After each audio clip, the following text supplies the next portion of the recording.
Good morning, class 9. Today we are going to commence a new chapter, that is Nazis and the rise of Hitler in history. You are wondering that it is the third chapter. No, because in your history section there is a choice of selecting any two chapters from the first unit. There are three chapters in the first unit. We had covered the first chapter, the French Revolution. Now we will take the third chapter, that is Nazis and the rise of Hitler. Okay? So first of all we have to discuss what is this? Nazism. What is Nazism? Nazism is a political ideology, was a political ideology because it is not present now. It was a political ideology in Germany after World War I. After World War I. Who introduced this political ideology? It was introduced by the German Chancellor Adolf Hitler. Adolf Hitler was a propagator of the Nazism ideology.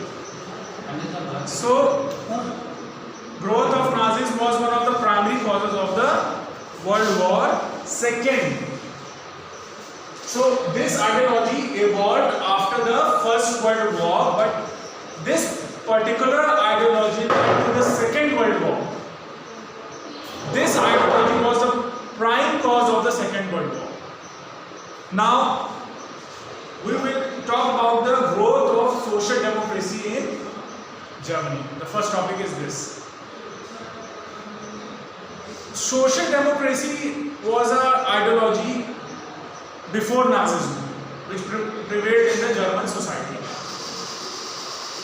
A class of workers had come into existence with the spread of factory system in Germany.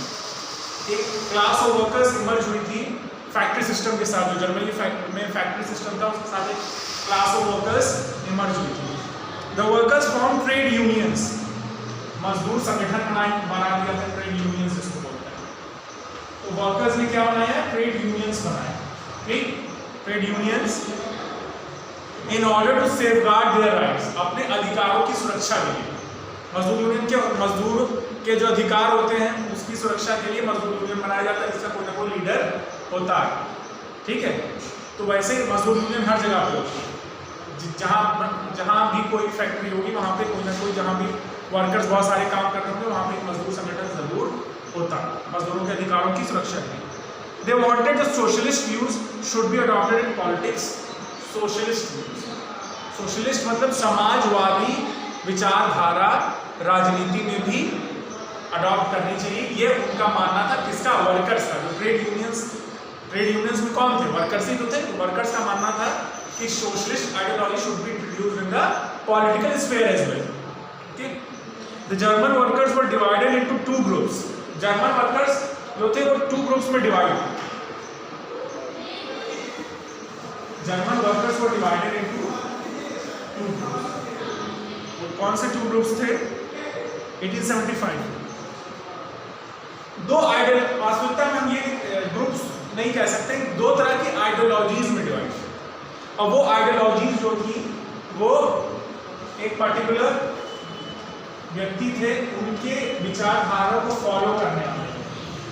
कौन थे वो? Karl Marx. Karl Marx का नाम आप लोगों ने बहुत ज्यादा सुना होगा. बहुत बड़े सोशलिस्ट व्यक्ति,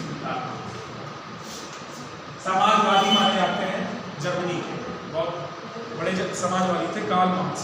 तो जिनकी पूर्ण आस्था, they had a firm faith towards the teaching of the Karl Marx. Those workers formed the first group, and the rest of the persons formed the second group, who followed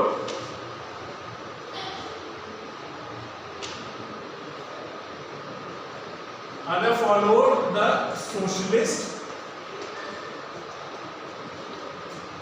party formed by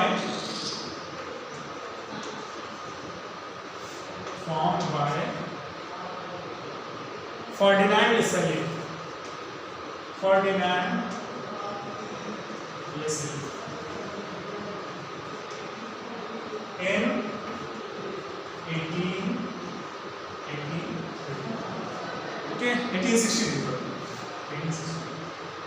1863 में कुछ यहाँ पे जो workers थे वो Ferdinand लेसेले की socialist party के views को सही मानते थे, कुछ लोग पूरी तरीके से कार्ल मार्क्स की टीचिंग्स को सही मानते थे।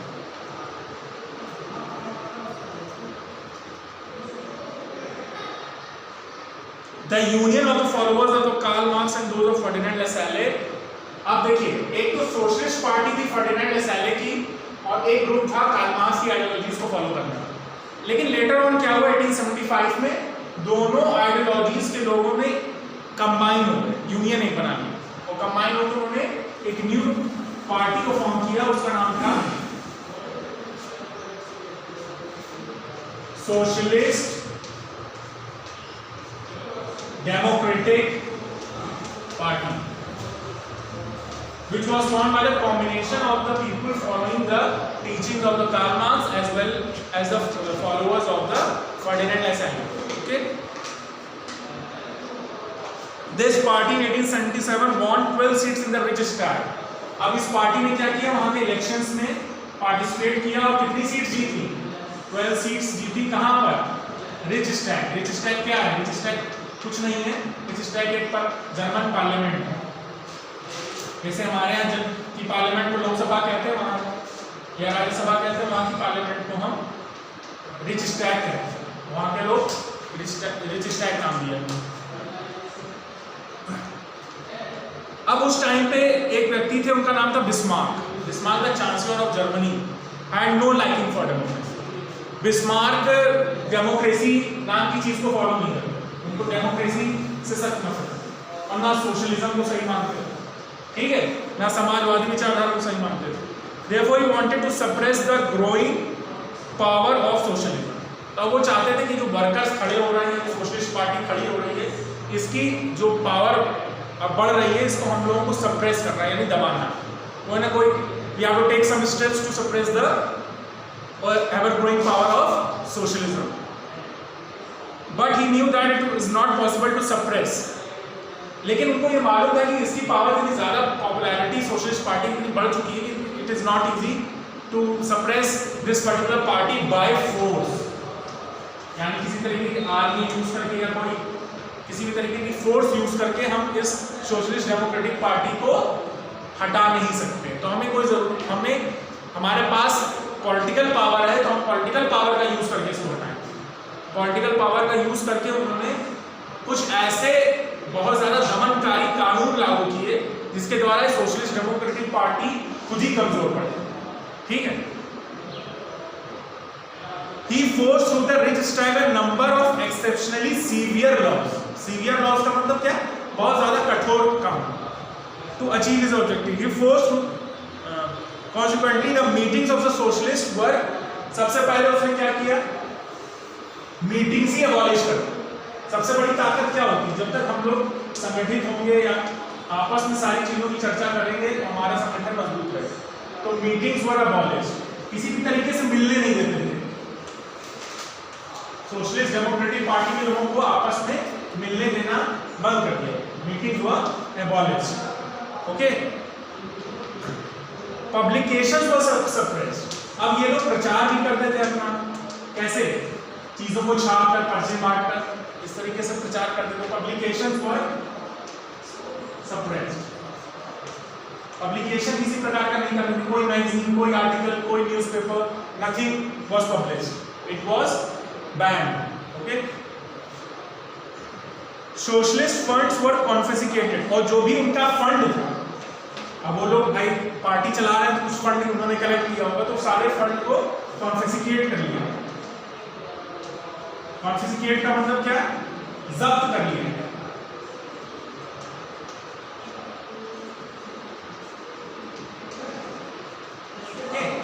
Socialist funds were confiscated and the leaders को अरेस्ट कर लिया गया। Extensive powers of granted to the police को बहुत ज्यादा एक्सटेंसिव पावर दे दी गई to arrest the socialist leaders को अरेस्ट करने की एक्सटेंसिव पावर्स दे दी गई। ठीक, the socialist rebel their membership in the Reichstag in 1890। तो 1890 में रिचस्टैग में उनकी मेंबरशिप थी वो खतरे में पड़ गई। ठीक, 1890 में जो रिचस्टैग की जो पार्लियामेंट फॉर्म हुई थी उसमें सोशलिस्ट लीडर्स की मेंबरशिप खतरे में पड़ गई। Bismarck, a far-sighted statesman, was not contented only by adopting repressive laws.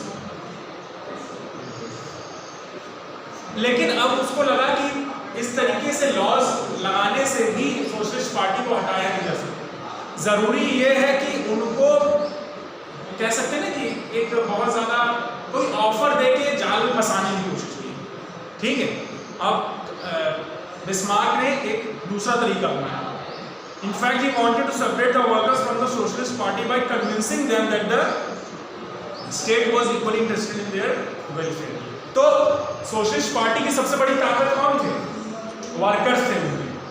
तो सबसे अब बिस्मार्क को लगा कि अगर हम वर्कर्स को इस पार्टी से तोड़ ले, वर्कर्स को कुछ प्रलोभन देकर, किसी भी तरीके का ऑफर देकर उनको इस पार्टी से अलग कर दे, तो हमारा रास्ता साफ हो जाएगा। तो उन्होंने क्या किया?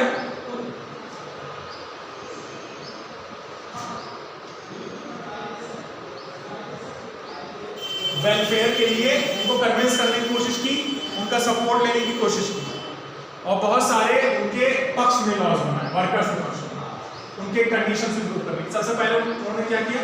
वर्किंग आवर्स को फिक्स कर दिया और बहुत कम कर दिया।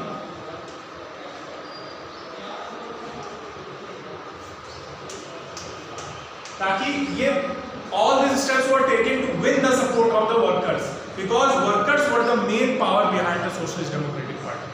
तो एक तरीके से फूट डालो वाला काम किया। जो पार्टी जो पावर में आ रही है उसकी सबसे बड़ी शक्ति है उसके मेंबर्स, या मेंबर्स कौन थे? वर्कर्स। तो वर्कर्स को ही तोड़ दिया जाएगा उस पार्टी से, तो पूरी तरीके से पार्टी तहस हो जाएगी। तो उसके लिए उन्होंने बहुत ज्यादा ऑफर्स दिए। ठीक है, एक्सीडेंट इंश्योरेंस एक्ट भी पास कर दिया। कोई वर्कर को कोई दुर्घटना में चोट वोट लग जाती है तो उसको इंश्योरेंस भी दिया जाए। तो ऐसे प्रलोभनकारी कानून उनके लिए बनाए। पेंशन भी इंट्रोड्यूस कर दी गई। Pension was also introduce. ठीक, पेंशन भी इंट्रोड्यूस कर दी। तो बिस्मार्क बहुत हद तक वर्कर्स को अपनी तरफ करने में कामयाब है। After the fall of Bismarck this policy of the harshness towards the socialist, लेकिन जब बिस्मार्क मर गए तो उसके बाद सोशलिस्ट के लिए रास्ता साफ हो, क्योंकि बिस्मार्क ही उन सोशलिस्ट के बीच में दीवार बन के खड़े थे। बिस्मार्क की जैसी डेथ हुई, सोशलिस्ट के लिए आसानी से पॉलिटिकल पावर में आना इजी हो गया। By 1912 the socialist democrats was the largest party in the Reichstag, और 1912 आते आते सोशलिस्ट डेमोक्रेटिक पार्टी सबसे बड़ी पार्टी बन गई और उसने रिचस्टैग में 100 सीट अपने नाम कर ली। 100 seats. Okay, how nationalism prove to be a stronger force than socialism. लेकिन सोशलिज्म से ज्यादा बड़ी फोर्स होती है nationalism. Okay, the socialist leaders could not achieve much success while seeking to reduce the exploitation of the colonial people by imperialist powers during the period 1871 to 1940। देखिए, socialist party establish तो थी, लेकिन socialist parties जो थी वो common मुद्दों पे ही ज्यादा वर्क करती थी। लेकिन जो मेन मुद्दा था देश की आजादी, जो जर्मनी की आजादी, जो कॉलोनियल रूल में था जर्मनी, उसकी आजादी के लिए सोशलिस्ट डेमोक्रेटिक पार्टी ने कोई ज्यादा एफर्ट नहीं दिया। यानी वो एक तरीके से जर्मनी के लोगों के सामने एक एंटी नेशनल पार्टी के रूप में उभर गई। ठीक है, तो इस वजह से सोशलिस्ट डेमोक्रेटिक पार्टी ने धीरे धीरे सपोर्ट लूज कर दिया लोगों को, क्योंकि वो देश की एक कह सकते हैं कि देशभक्त पार्टी नहीं मानी जाती। ठीक है, during the last days of world war first the condition of the Germany had become highly miserable. अब जर्मनी की कंडीशन क्यों खराब हो गई वर्ल्ड वॉर फर्स्ट के बाद? क्योंकि जर्मनी ने वॉर लूज कर दिया। जर्मनी बहुत बुरी तरह से पराजित हुआ, उसकी बहुत सारी टेरिटरीज जो है वो ऑक्यूपाई कर ली गई और कह सकते हैं बहुत ज़्यादा उसको वॉर रिपरेशंस भी पे करने पड़े। वॉर रिपरेशंस का मतलब गोल्ड में ही उस समय वॉर रिपरेशंस लिए जाते थे।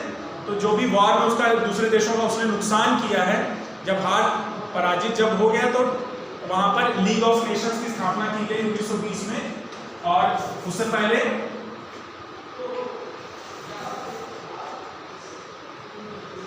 1919 में एक ट्रीटी साइन कराई गई जर्मनी से, उसके बारे में हम लेटर ऑन बात करेंगे, ठीक है।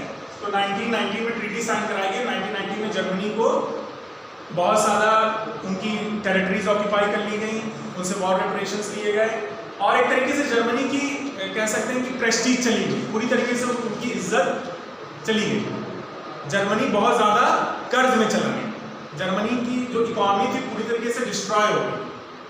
तो और जर्मनी कह सकते हैं कि उनकी सोल को दुख पहुंचा, पूरी आत्मा उनकी झकझोर दी गई, पूरी तरीके से डिस्ट्रॉय हो गया था जर्मनी। तो अब जर्मनी को रिस्टोर करना जो सोशलिस्ट पार्टीज थी अब उनके बस की बात नहीं थी। एक किसी ऐसे लीडर की जरूरत थी जो डायनामिक हो, जिसके अंदर वो शक्ति हो, जो भरोसा दिला सके लोगों को कि वो कोई प्रेस्टीज लौटा सके। तो उसी टाइम पर आपके हिटलर इमर्ज हुए। तो उसके बारे में ट्रीटी ऑफ वर्साइलिस की ट्रीटी, ठीक है, इसी बारे में हम लोग बात करेंगे। वर्साइलिस कहाँ पड़ता है? फ्रांस में। ट्रीटी ऑफ वर्साइलिस, ठीक है। देखिए वर्ल्ड वॉर फर्स्ट में दो पावर्स मेनली लड़ रही थी, ट्रिपल इंटेंट और ट्रिपल अलायंस, ठीक है। तो जर्मनी, इटली एंड जापान एक तरफ थे और रिमेनिंग जो यूरोपियन पावर्स थी वो एक तरफ थी। तो जो रिमेनिंग यूरोपियन पावर्स थी वो जीत गई और जर्मनी, इटली एंड जापान हार गए। तो जाहिर सी बात है कि जो पावर हार जाएगी उस पावर को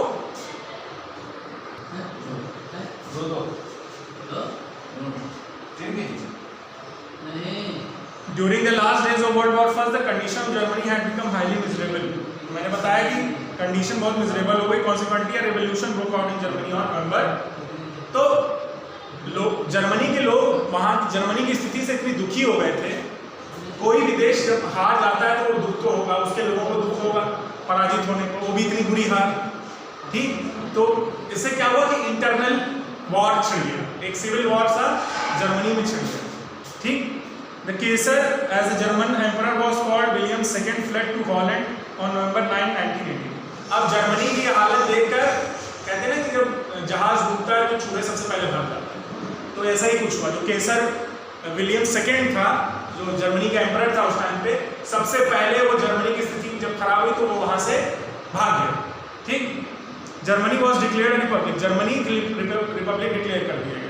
the provisional government headed by the socialist republican party leader Friedrich Ebert took charge of the country. अब उस टाइम पे कोई लीडर तो था नहीं जर्मनी में, तो उस टाइम पे जो भी पार्टी रूल कर रही थी सोशलिस्ट डेमोक्रेटिक पार्टी, उसी का लीडर फ्रेडरिक, उसी को उस समय वहां का हेड बना दिया गया। Friedrich Ebert without any delay signed a peace treaty with the Allies and thus war came to an end. अब वॉर को खत्म करने के लिए फ्रेडरिक ने क्या किया? एलाइज के साथ संधि कर ली, या जो यूरोपियन पावर्स थी उनके साथ उसने संधि कर ली और वॉर खत्म हो गई। लेकिन जो लोग थे जर्मनी के वो और दुखी हो गए, क्योंकि अब जब वॉर खत्म हो गई तो सारी संधि को मानना पड़ेगा। जो जो नुकसान जर्मनी ने झेला वो इस संधि के कारण ही झेला, ठीक है। और ये संधि सोशलिस्ट डेमोक्रेटिक पार्टी ने की, इसीलिए और सोशलिस्ट डेमोक्रेटिक पार्टी थी वो और अनपॉपुलर इसी वजह से, क्योंकि उसने ट्रीटी साइन कर ली, उसने घुटने टेक दिए। जर्मनी के लोग यही सोच रहे थे कि उसने घुटने टेक दिए, ठीक। तो अब birth of the women Republic, अब ये जो टॉपिक है इसको हम लोग नेक्स्ट वीडियो में डिस्कस करेंगे। Thank you class for watching my video, please study carefully.